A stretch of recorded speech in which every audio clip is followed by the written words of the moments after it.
precisa de ser desvendado, algo que vai acontecer, né, naquela história ali, que precisa ser resolvido no final. E o clímax, eu costumo dizer, né, para os alunos que o clímax é aquele momento que você fica assim observando a cena e fica, né, apreensivo, né, quanto ao que vai acontecer, como que isso vai acabar, é o momento auge, né, ali da narrativa. E o desfecho, que é o final, como que vai ser resolvido, né, essa complicação, esse conflito. Esse é o desfecho da história. E os gêneros teatrais, né, ou subgêneros do gênero dramático? Nós temos o alto, a comédia, o drama, a farsa, a mímica e outros gêneros também que cabem aqui. Por exemplo, o stand-up comedy, né, que nós temos hoje, também é um tipo de texto teatral, um subgênero do gênero dramático também hoje, né, mais moderno, nos tempos de hoje. E o alto, né? O alto é o que tem aí na sua apostila, no seu PET. É um exemplo desse gênero dramático que nós temos. Aqui nós temos, né, um alto, uma representação antiga. E o que vem a ser o alto? Vem do latim acto, que significa ação, ato. Tem a sua origem na Idade Média.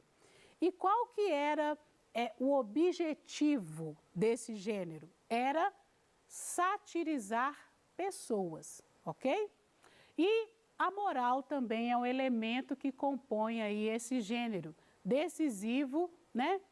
É um elemento decisivo, é uma moral, é um ensinamento, né? Qual que é o objetivo, né, de representar, de satirizar ali aquelas pessoas, o que elas faziam? Tinha uma moral, tinha um ensinamento. Simbolicamente, representava entidades como a hipocrisia, a bondade, a avareza, a luxúria, a virtude e outros, mostrando o lado negativo ou positivo dos sentimentos humanos, né? Principais representantes: Gil Vicente, em Portugal, com a obra Alto da Barca do Inferno, e aqui no Brasil nós temos Ariano Suassuna, com a obra O Alto da Compadecida. Se você não teve a curiosidade de assistir, assistam.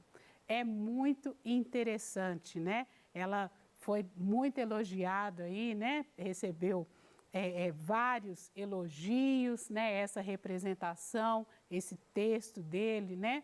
E muito interessante, procurem O Alto da Compadecida. E qual que é a temática que nós temos? A avareza humana e suas consequências. Perdão dos pecados do povo, da disputa, né, o julgamento das almas, cultura popular do nordestino, o anti-herói e a religião. O que seria esse anti-herói, né? Porque se nós formos olhar lá antigamente, né, quem que era o herói? É aquele, né, aquela pessoa forte, né, cheia de virtudes, né, que tinha como objetivo defender, né, um povo, uma nação, ele representava. Aqui, né, já no Alto da Compadecida, nós vamos ter um pouco diferente, né? Esse personagem principal aí, ele vai ser um pouco diferente, não vai ser tão cheio de virtudes assim. Eu não vou ficar dando spoiler, eu quero que vocês assistam aí, tá? O Alto da Compadecida. Aqui nós temos, né, uma foto. Aqui nós temos, né, os personagens, muito interessante.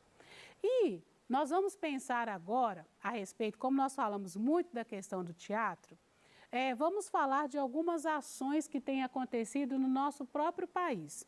Lembra daquela perguntinha que eu fiz para você lá no início, se você já teve a oportunidade de assistir uma peça de teatro, né? Se você já teve essa oportunidade de ir conhecer, né, pelo menos o espaço teatral na sua cidade ou próximo da sua cidade, da sua região, existe um teatro? Aqui em Minas, né, nós temos algumas ações que têm sido desenvolvidas, como, por exemplo, a campanha de popularização do teatro e da dança que acontece todos os anos, né? São preços populares, é uma forma de quê? De nós divulgarmos, né? Porque às vezes as pessoas, os estudantes, eles nem sabem que na própria cidade ou perto, né, do seu bairro, da sua cidade, existe um teatro e que ali existem várias, né, peças que são representadas e às vezes com preços populares e as pessoas não têm a curiosidade de ir, né, de saber, ou às vezes porque julga chato, ou julga porque nunca assistiu também, né, já ouviu falar, parece ser chato. Mas o que os atores dizem, né? Que representar, que estar no palco é às vezes muito mais difícil do que as pessoas fazerem parte, por exemplo, de uma, né, fazerem um filme, fazerem uma novela, porque exige muito mais do ator, né? O teatro exige muito mais dele, porque é ele ali naquele momento representando, sem cortes, né? Sem edições. Então é ele com o público ali naquele momento. Então aqui em Minas nós temos essa ação, né? E outra coisa que eu gostaria de trazer também é que o quê? Pelo Brasil, a perguntinha, você já teve a curiosidade de saber se perto da sua cidade ou região existe algum teatro? Por quê? Porque pelo Brasil existem vários espaços, né? Vários casas aí de teatro, né? Nós temos vários, aqui eu trouxe só algumas para vocês perceberem, tanto espalhados pelo Brasil quanto Minas também, ok? Então, essas são algumas ações que o Brasil tem feito, né, que o nosso país tem feito para que esse também, né, para que as pessoas também vá ao teatro, porque é importante para nós conhecermos um gênero diferente, conhecermos algo diferente, porque é bom, né? Faz parte da nossa cultura também, é bom para nós conhecermos coisas diferentes, ok? Então aqui são as nossas referências e obrigada e espero que você tenha gostado da aula de hoje. Bons estudos!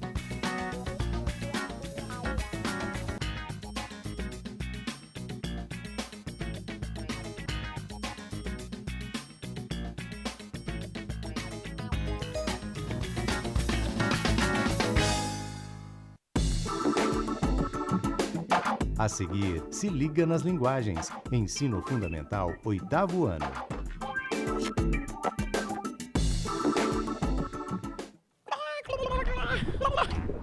Criançada, a tarde aqui na Rede Minas tem a melhor programação infantil.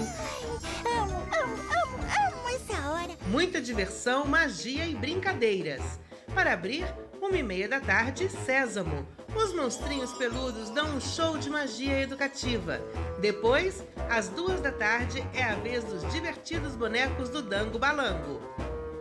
Em seguida, às 2h30, mais desenhos na faixa animada. Fique ligado, só a Rede Minas oferece diversão e educação. A Rede Minas é para você, é para todos os mineiros.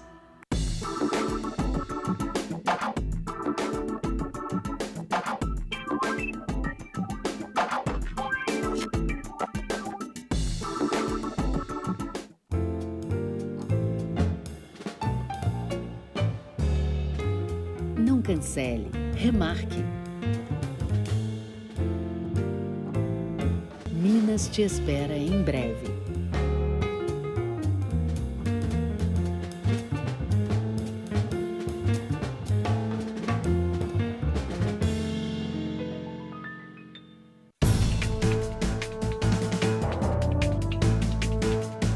Diariamente levamos até você as notícias da sua cidade, do seu estado. Entrevistas e a repercussão dos fatos em 2 edições diárias. Jornal Minas, de segunda a sexta, 1h e 7h30.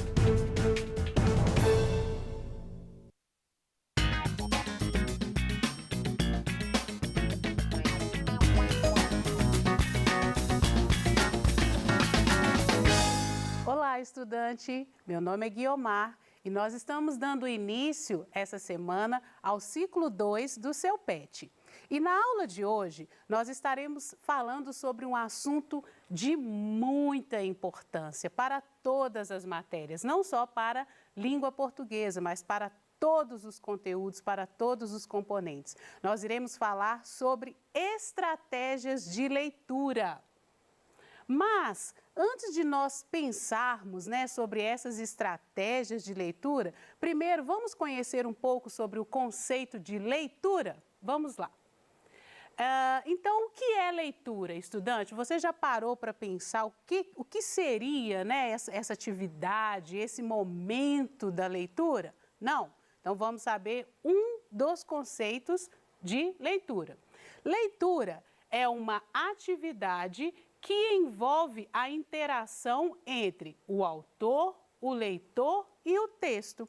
Então, muitas vezes nós pensamos que a leitura é apenas, né, você ali, a pessoa que está lendo, o leitor e o texto. Mas não, também envolve o autor, a criação, né, todo o contexto de criação, de produção daquele texto. Mas, já que leitura é uma atividade que envolve interação, o que é interação? O que é interagir com o texto, né? Vamos descobrir o significado dessa palavra também?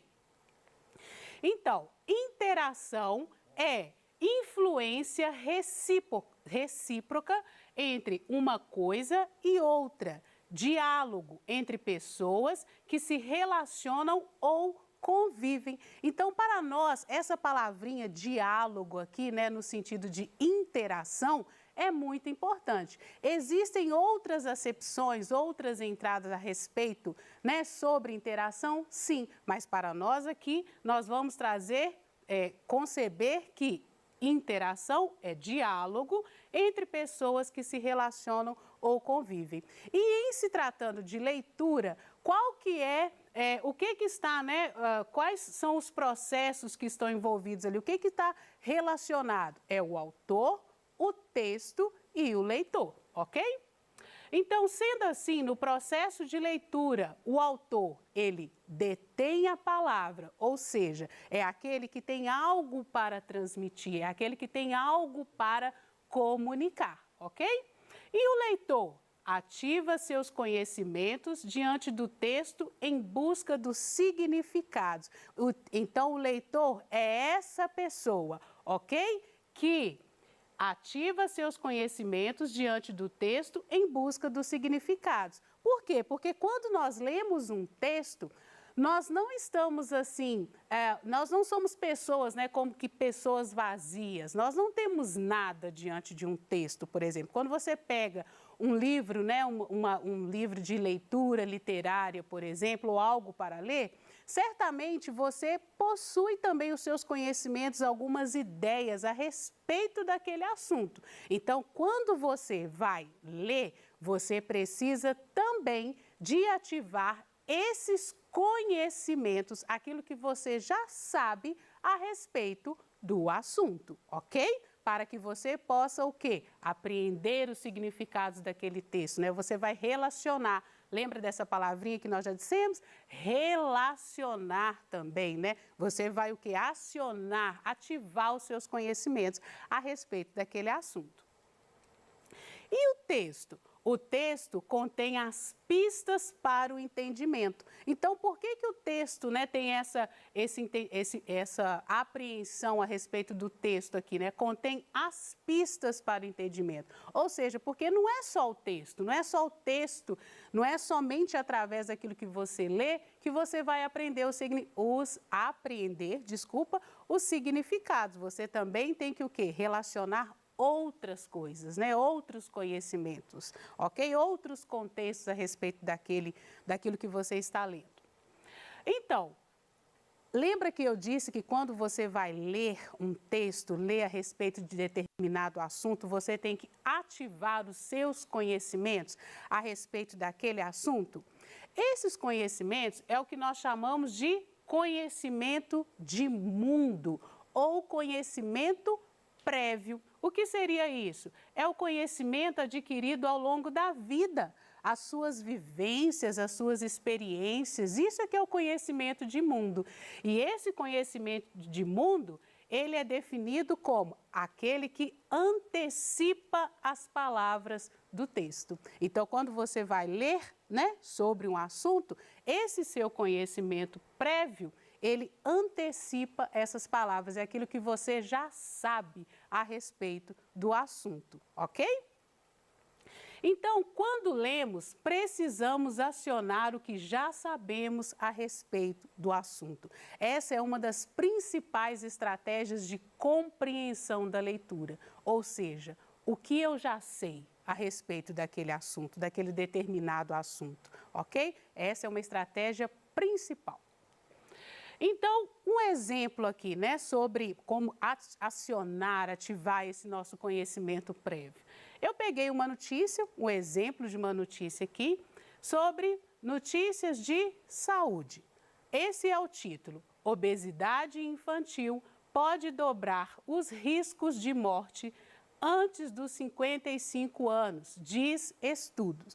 Aí eu coloquei aqui a fonte, The New England Journal of Medicine, 11 de fevereiro de 2010. Então, quando nós lemos o título dessa notícia, o que a gente já tem que acionar, né? Quais são os conhecimentos ali que eu já sei? Eu posso não ter lido a notícia toda, né? Não ter lido o texto todo, mas existem algumas coisas que eu já posso acionar, algumas estratégias. Vamos entender quais são? Nós temos apenas o título. Então, vamos lá. É uma notícia a respeito de quê? De que se trata esse texto? É um texto que se trata de saúde.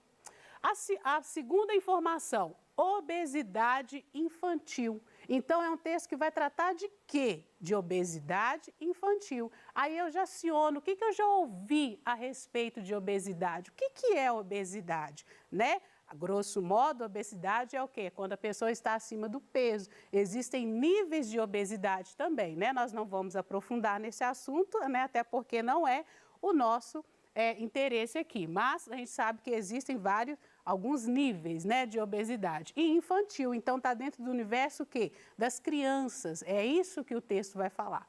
E pode dobrar os riscos de morte antes dos 55 anos. Ou seja, pode dobrar os riscos. Existem outras coisas também que podem causar aí, né, morte, sim, mas também obesidade infantil é uma dessas, né, dessas preocupações que existem a respeito aí, né, da longevidade, né, das pessoas.